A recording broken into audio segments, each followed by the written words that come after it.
Pertama, melanjutkan informasi yang secara singkat disampaikan oleh Bapak Presiden tanggal 6 November 2023. Saya ingin sampaikan bahwa pada tanggal 27 Oktober tahun 2023, Indonesia di dunia internasional secara resmi dinyatakan sebagai anggota Financial Action Task Force yang ke-40.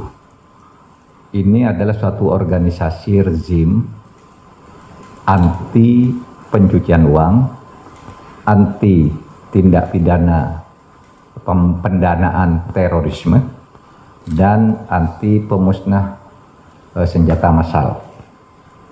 Itu organisasi ini terdiri dari beberapa negara dan Indonesia adalah anggota yang ke-40, baru ditetapkan di Paris pada tahun tanggal 27 Oktober 2023 kemarin.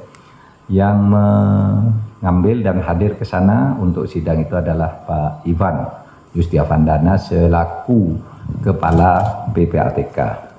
Nah, saudara, ini menjadi penting karena dengan demikian oleh dunia internasional,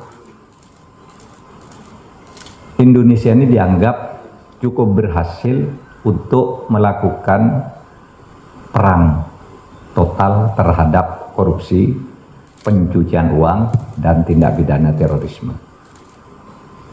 Tahun 2001 dulu kita di blacklist oleh dunia internasional karena Indonesia ini tidak punya perangkat undang-undang untuk memberantas korupsi di bidang pencucian uang.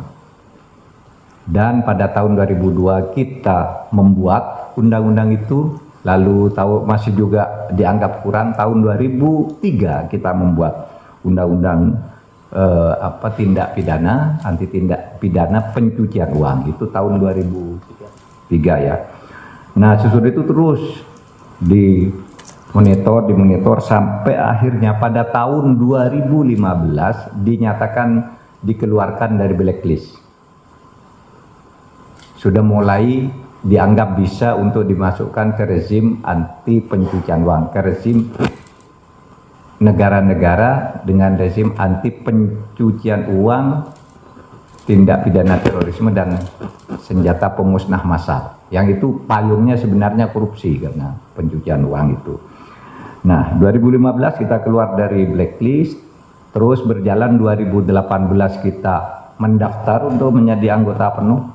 Baru sekarang, sejak tahun 2001 kita memperhatikan itu, sekarang sudah berhasil masuk ke menjadi anggota Financial Action Task Force itu.